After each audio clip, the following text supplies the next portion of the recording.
illegal adoption, possibly kidnapping. Here in the UAE, you can't just keep the baby, you know? Yes, I know, but Who is the mother of baby? I am. Who is the mother of the child? I am, sir. I mean the biological mother. I don't know. She's a Filipina, my tenant before, but I can't find her anymore. I'm now Aya's mother. Para, tutulungan ka namin sa embassy kung tutulungan mo rin na sarili mo. Hindi biro to ikakaso nila sa'yo. Oh, sir, anong gagawin ko? Kukunin na lang nila yung anak ko? Makukulong ka. Alam mo ba yun? Sir, if I go to jail, will I be able to bring my daughter with me? Since there's no one else who can provide care for the child right now. Yes, but Then put me to jail. If you have to, as long as I can be with my daughter. Sir, I will fight this case. I will fight for my daughter. Mars, ano ka ba? Naloloka ka na ba? Ibang gulo na itong pinasok mo. Pag nakulong ka, paano ang pamilya mo? Ikaw na bahala doon sa kantino at doon sa paupahan. Huwag mo yung kakalimutan magpadala kay Nina Ma'am.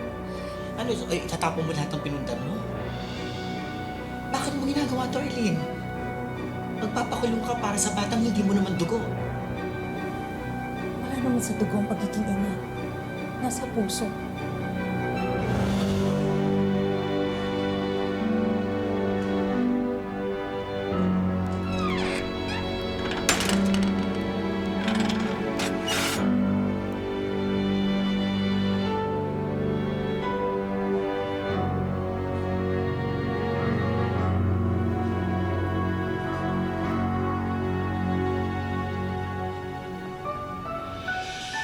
Pangako, anak.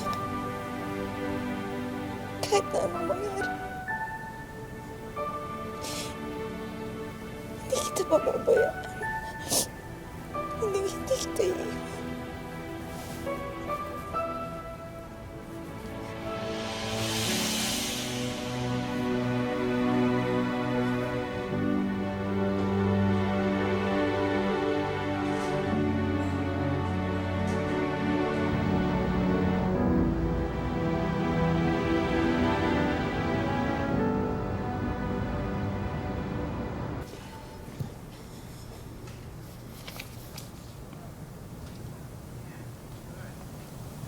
Denied? Again?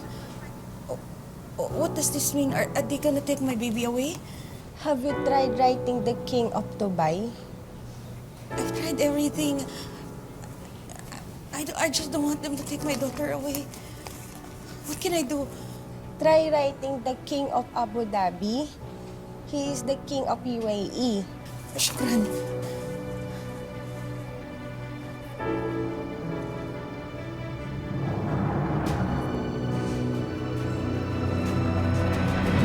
Pinaglaban ni Arlene ang karapatan na kilalanin siya ng estado ng UAE bilang ina ng kinukup niyang si Bibi Aya. Patuloy niyang inaalagaan ang bata kahit sa loob ng kulungan. Habang ang kaibigan niyang si Mark ang nagpapatakbo ng kanyang negosyo at nagpapadala ng suporta sa kanyang pamilya. Sa haba ng panahon ng pagkakakulong, tila nawala ng pag-asa si Arlene na makalaya pa silang mag-ina. Hanggang isang araw,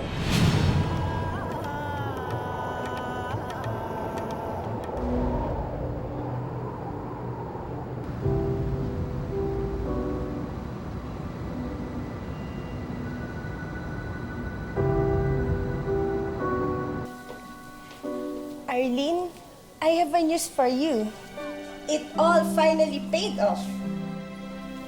This is the letter from the Prime Minister, the King of UAE, granting you the full custody of baby Aya. You are now her foster mom, so they are dropping your case.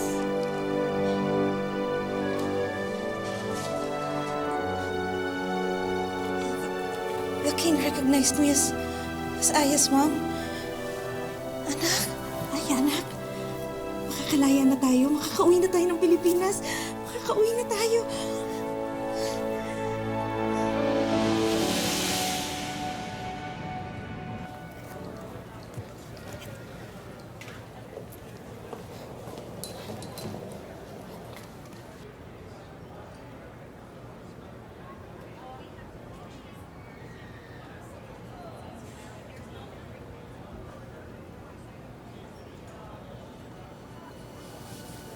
Arlene Joy Bacara. Oo, ako nga ho. May problema ho ba tayo? Ako si Miss Melendres. Taga DSWD po kami. I'm sorry ma'am, pero hindi niyo po malalabas na airport yung batang kasama niyo. Ho? Bakit ho? Kailangan niyo po siyang isurrender sa amin. Kung hindi, makakasuhan kayo ng human trafficking. Miss, anak ko ho to. Anak ko ho si Aya. Ma'am, kausapin lang po namin kayo ng maayos sa opisina. Pero yung bata, paki-assist mo muna siya. Bakit Sandali niyo ba? kukunin yung anak ko? Sige, pakiano muna yung bata. Oh, sandali lang naman ho. Bigay niyo na po. Sandali lang naman ho. Huwag niyo naman kukunin yung anak ko. Hindi ko alam na. Kakausapin na po kayo sa opisina para po maayos po ang lahat. Hindi ko naiintindihan kung ano nangyayari. Sandali. Bitawan niyo na po. Sandali lang. Oh, yung anak ko ay. Saan niyo dadalhin yung anak ko? Naka-assist mo sa kanya. Tara na po. Kakausapin lang po kayo para po maliwanagan yung mabuti. Asan ho yung anak ko? Pwede ko na ho bang makita si Aya? Sa ngayon po, ma'am, nasa pangangalaga po namin siya. Bakit ho? At saka bakit niyo ho ako kakasuhan ng human trafficking? Naipaalam na po sa amin ng embassy ang tungkol sa kaso niyo. At alam din po namin na hindi po kayo ang biological mother niya.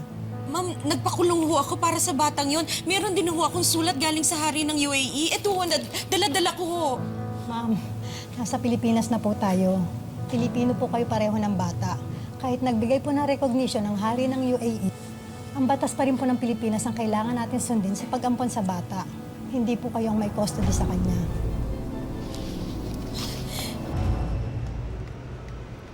Pangungunahan na kita, sa ganitong kaso, hindi laging positive ang outcome. Bakit ho? Anong ibig niyo sabihin? You can lose. Pwedeng ma-determine ng DSWD na hindi ka fit na maging parent ni Aya, especially single mom ka. Anong mangyayari? Ia-award nila ang custody sa ibang mas fit na applicants. Attorney, bakit naman ho ganun? Ako yung nagsakripisyo. Ako yung nag-alay ng buhay at kalayaan para doon sa bata. Hindi pa rin ho ba ako sapat maging ina? Kailangan natin gawin ng lahat or you can lose Aya forever.